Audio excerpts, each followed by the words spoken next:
9 volt से लेकर 12 volt पर चलने वाला एक डीसी मोटर को चलाकर देख रहा हूँ, तो काफी बढ़िया यहाँ पर घूम रहा है। तो गाइस इस एडाप्टर को आप भी आसानी से घर पर बना सकते हो काफी कम पैसे में, क्योंकि इसके अंदर का जितना भी कंपोनेंट है वो लगभग 10 रुपए के अंदर आपको किसी भी इलेक्ट्रॉनिक शॉप पर मिल जाएगा। फटाफट इसे बना लेते हैं। सबसे पहले 1N4007 नंबर का 4 डायोड ले लेना है और इन चारों डायोड में से 2 डायोड को सबसे पहले लेना है और इन दोनों डायोड का जो 2 सफेद वाला दाग दिख रहा है इस साइड का जो दोनों लेग है इस तरीके से आपको दोनों को एक साथ मिलाकर इस तरीके से मोड़ लेना है। इसके बाद बाकी जो 2 डायोड है उसको आपको लेना है और इन दोनों डायोड का जो ब्लैक कलर का साइड है उस साइड का जो 2 लेग है उसको आपको आपस में मिला लेना है। तो यहाँ पर इस साइड का सफेद वाला कलर है और इधर जो है पूरा ब्लैक है, तो इन दोनों लेग को इस तरीके से आपस में टाइट करके जोड़ लेना होगा। तो यहाँ पर ये 2 पेयर बन चुके हैं, अब इन दोनों पेयर को आपस में इस तरीके से जोड़ लेना होगा। तो यहाँ पर एक डायोड का ब्लैक साइड और एक का सफेद साइड इस तरीके से आपको जोड़ना होगा दोनों साइड को। तो अच्छे से यहाँ पर आपको टाइट करके मोड़ लेना है और उसके बाद सभी जॉइंट को अच्छे से यहाँ पर सोल्डिंग कर देना है। तो फटाफट मैं यहाँ पर फोल्डिंग कर लेता हूँ इसे कुछ इस तरीके से। तो कुछ इसी तरीके से आपको भी बढ़िया से चारों जॉइंट को सोल्डिंग कर लेना है और उसके बाद ये जो एक्स्ट्रा लेग है इसे हमें काट कर हटा देना है। तो कटर की मदद से फटाफट से इसको काट लेते हैं। तो यहाँ पर ये चारों डायोड का ब्रिज कनेक्शन हो चुका है। अब हमें ये 105J 400 वोल्ट का एक पीएफ कैपेसिटर लेना है। अब इस पीएफ कैपेसिटर को हमें इस डायोड के इस पॉइंट पर कनेक्ट करना है जहां पर एक डायोड का ब्लैक साइड जुड़ा हुआ है और एक का सफेद साइड जुड़ा हुआ है। तो उसी पॉइंट पर हमें इस कैपेसिटर को जोड़ देना है। अब हमें लेना है एक 1 मेगा ओम का रेजिस्टेंस और इस रेजिस्टेंस को हमें इस पीएफ कैपेसिटर के बीच में लगा देना है। कुछ इस तरीके से आपको सोल्डिंग कर देना है। इसके बाद गाइज आपको एक 100 ओम 2 वाट का रेजिस्टेंस ले लेना है, लेकिन मेरे पास ये 22 ओम का रेजिस्टेंस पड़ा हुआ था तो मैं इसी को लगा दे रहा हूँ। 100 ओम का मेरे पास अभी नहीं है। तो ये जो रेजिस्टेंस है कैपेसिटर के इस पॉइंट पर सोल्डिंग कर देना है। ये रेजिस्टेंस फ्यूज के जैसा काम करेगा। अगर आपका सर्किट में हाई वोल्टेज आ जाता है तो सबसे पहले रेजिस्टेंस खराब हो जाएगा और बाकी कंपोनेंट आपका बच जाएगा। तो यहाँ पर हमें इस सर्किट को इस डायोड का इस पॉइंट से और ये जो रेजिस्टेंस का पॉइंट है यहाँ से हमें एसी इनपुट देना पड़ेगा और बाकी जो 2 डायोड का पॉइंट है यहाँ से हमें 12 वोल्ट आउटपुट मिलेगा। इसके बाद गाइज आपको एक 2 पिन एसी जैक ले लेना है और इस जैक को खोलकर आपको ये जो 2 पिन है इसको आपको निकाल लेना है। इसके बाद इन दोनों पिन को हमें इस सर्किट बोर्ड का जहां से एसी इनपुट देंगे तो उसी पॉइंट पर इस दोनों पिन को सोल्डिंग कर देंगे डायरेक्ट कुछ इसी तरीके से। ये जो दोनों पिन है इस पर आप छोटे छोटे नट देख रहे हैं, इसी नट के साथ हम सोल्डिंग करेंगे। तो यहाँ पर एक को फटाफट रेजिस्टेंस के साथ जोड़ देते हैं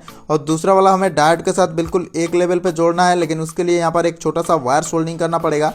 तो इस तरीके से आपको एक वायर का टुकड़ा ले लेना है, फटाफट से इस तरीके से सोल्डिंग कर देना है। तो इन दोनों पिन को सोल्डिंग करने के बाद हमें इस पूरे सर्किट को एक बॉक्स के अंदर फिट करना पड़ेगा। तो उसके लिए हमें यहाँ पर एक विक्स वेपर का खाली डब्बा ले लेना है। अब इस डिब्बे का ऊपर वाला जो कवर है हमें इसको खोलकर हटा देना है और सर्किट को हमें अंदर फिट करना होगा। तो उसके लिए हमें इस पिन को निकालने के लिए इस डब्बे में होल करना पड़ेगा।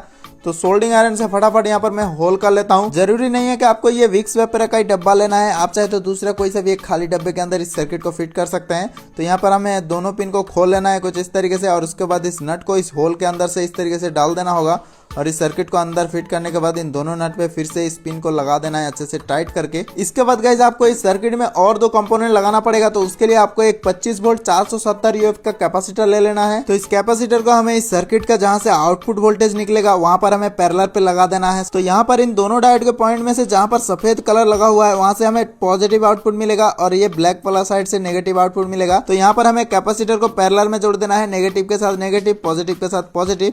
तो चलिए फटाफट सोल्डिंग कर लेते हैं वायर से। तो यहाँ पर मैं नेगेटिव पॉइंट पर ब्लैक कलर का वायर सोल्डिंग कर दे रहा हूँ और पॉजिटिव पॉइंट पर ये रेड कलर का वायर सोल्डिंग कर दे रहा हूँ। कुछ इसी तरीके से आपको अंदर से बढ़िया से सोल्डिंग करके कनेक्शन कर देना होगा। लेकिन गाइस अभी भी इस सर्किट में से हमें 12 वोल्ट प्रॉपर नहीं मिलेगा, उसके लिए आपको एक 12 वोल्ट का जीना डायोड लगाना पड़ेगा। इस डायोड पर जिस साइड पे ब्लैक कलर का लाइनिंग है उस साइड को आपको पॉजिटिव के साथ जोड़ना पड़ेगा। तो इस डायोड को आपको पैरेलल में कनेक्शन करना होगा। तो यहाँ पर मैं डायोड का नेगेटिव पॉइंट को कैपेसिटर के नेगेटिव पॉइंट पर जोड़ दे रहा हूँ और पॉजिटिव साइड को पॉजिटिव पर, और उसके बाद आपको एक वायर लेना है इस तरीके का और इस कैपेसिटर का नेगेटिव पॉइंट पर ब्लैक कलर को जोड़ देना है और पॉजिटिव साइड पर रेड कलर को जोड़ देना है। तो इस तरीके से वायर को कनेक्ट कर देना है। इसके बाद इस वायर को बाहर निकालने के लिए आपको यहाँ पर एक छोटा सा होल कर देना होगा सोल्डिंग आयरन से। तो गाइज यहाँ पर आपको सभी अंदर का जो कनेक्शन है ध्यान से देख लेना होगा, क्योंकि आपस में टच नहीं होना चाहिए, नहीं तो शॉर्ट सर्किट की वजह से ये पूरा सर्किट जो है खराब हो सकता है। इसके बाद आपको एक रेड कलर का एलईडी ले लेना है और उस पर आपको एक 1 किलो का रेजिस्टेंस लगा देना है और इस एलईडी को हमें यहाँ पर 12 वोल्ट पर कनेक्ट कर देना होगा डायरेक्ट। तो यहाँ पर ये एलईडी इंडिकेटर का काम करेगा। तो अब हमें इसका ऊपर वाला कवर को हमें लगा देना होगा। तो यहाँ पर मैं एलईडी के लिए एक होल कर लिया हूँ और ये आउटपुट वायर को निकालने के लिए यहाँ पर मैं एक होल किया हूँ और इन दोनों वायर को इस होल में से आपको बाहर निकाल लेना है कुछ इस तरीके से। इसके बाद इसका ऊपर वाले कवर को हमें अच्छे से यहाँ पर फिक्स कर देना होगा। तो फटाफट से मैं इस कवर को लगा देता हूँ। लेकिन गाइस आपको यहाँ पर एक बार अंदर अच्छे से देख लेना होगा, क्योंकि अंदर जो है 220 वोल्ट एसी आएगा। तो उसके चलते आपको सभी जॉइंट को जो है सेपरेट रखना पड़ेगा। तो वायर कहीं पर टच वगैरह नहीं रखना है, अंदर से बढ़िया से देखने के बाद इस कवर को लगा देना होगा। तो गाइस अब इस वायर में से हमें हमें 12 वोल्ट डीसी आउटपुट मिलेगा। तो चलिए अब इस एडेप्टर को मैं एसी पर कनेक्ट करके आपको दिखा देता हूँ।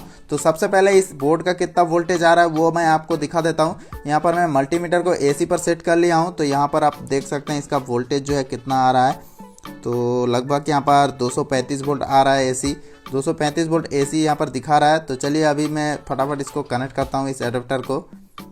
तो यहाँ पर मैं जैसे ही इसको कनेक्ट करता हूँ और स्विच को मैं ऑन किया हूँ तो देख सकते हैं रेड लाइट जल चुका है। तो मतलब ये एडेप्टर जो है प्रॉपर काम कर रहा है। तो यहाँ पर मैं इसका आउटपुट वोल्टेज कितना आ रहा है वो भी मैं दिखा देता हूँ। तो मल्टीमीटर को मैं डीसी पर सेट कर लिया हूँ।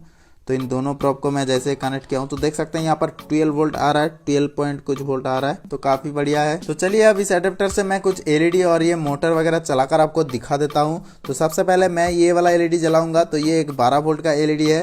तो इस तरीके से मैं फटाफट कनेक्ट कर देता हूँ। तो गाइस देख सकते हैं ये जो एलईडी है काफ़ी अच्छे से ग्लो कर रहा है। यहाँ पर आपको नेगेटिव पॉजिटिव जो है ध्यान से लगाना पड़ेगा। तो ये देख सकते हैं काफ़ी अच्छे से जल रहा है ये एलईडी। तो चलिए अभी मैं ये एलईडी स्ट्रिप जो है ये एक 12 वोल्ट का एलईडी स्ट्रिप है, इसको मैं जलाकर आपको दिखाता हूँ। तो चलिए फटाफट से इसका दोनों वायर जो है मैं जोड़ लेता हूँ। तो देख सकते हैं काफी अच्छे से ये जल रहा है, काफी ज्यादा ब्राइटनेस है। गाइस हमें एक भाई ने कमेंट किया था कि भाई आप एक स्ट्रिप लाइट डायरेक्ट एसी पर चलाकर दिखाओ। गाइस ये जो 12 वोल्ट का स्ट्रिप लाइट है डायरेक्ट एसी पर हम लगाएंगे तो सिर्फ इसमें से धुआं निकलेगा, लाइट बिल्कुल भी नहीं निकलेगा। तो आपको इस एलईडी स्ट्रिप लाइट को जलाने के लिए इस तरीके का एक एडेप्टर बनाना पड़ेगा 12 वोल्ट का। तो अब गाइस आपको मैं ये कूलिंग फैन चलाकर दिखा देता हूँ। ये 12 वोल्ट का कूलिंग फैन है। तो फटाफट से इसका वायर जो है कनेक्ट कर देते हैं। तो यहाँ पर मैं जैसे इसका वायर जो है कनेक्ट किया हूँ तो देख सकते हैं ये घूमना स्टार्ट हो चुका है। तो काफी अच्छे से यहाँ पर जो है घूम रहा है ये। यहाँ पर गाइज आपको मैं एक बात क्लियर बता देता हूँ, इस एडेप्टर से आप ज्यादा हेवी लोड नहीं चला सकते हैं क्योंकि ये एडेप्टर जो है काफी कम एम्पियर का है। हाँ आपको अगर एक छोटा एलईडी जलाना होगा तो 12 वोल्ट का वहां पर आप इसे यूज कर सकते हैं, या फिर एक कूलिंग फैन चलाना होगा तो वहां पर भी आप इसे यूज कर सकते हैं। लेकिन ज्यादा हेवी लोड के लिए यूज नहीं कर सकते हैं। 2-3 कूलिंग फैन एक साथ जोड़ देंगे तो नहीं चलेगा। यहाँ पर मैं ये 9 वोल्ट से लेकर 12 वोल्ट पर चलने वाला एक डीसी मोटर को चलाकर देख रहा हूँ। तो काफी बढ़िया यहाँ पर घूम रहा है, लेकिन इसका स्पीड जो है उतना ज्यादा नहीं है जितना होना चाहिए था। फिर भी ये मोटर काफी अच्छा घूम रहा है। तो गाइस इस एडेप्टर को आप भी आसानी से घर पर बना सकते हो काफी कम पैसे में, क्योंकि इसके अंदर का जितना भी कंपोनेंट है वो लगभग 10 रुपए के अंदर आपको किसी भी इलेक्ट्रॉनिक शॉप पर मिल जाएगा। तो यार गाइस ये वीडियो आपको कैसा लगा? अगर अच्छा लगा तो इस वीडियो को लाइक कर देना, और आपको कुछ पूछना है तो हमें इस वीडियो के नीचे कमेंट करके पूछ सकते हो।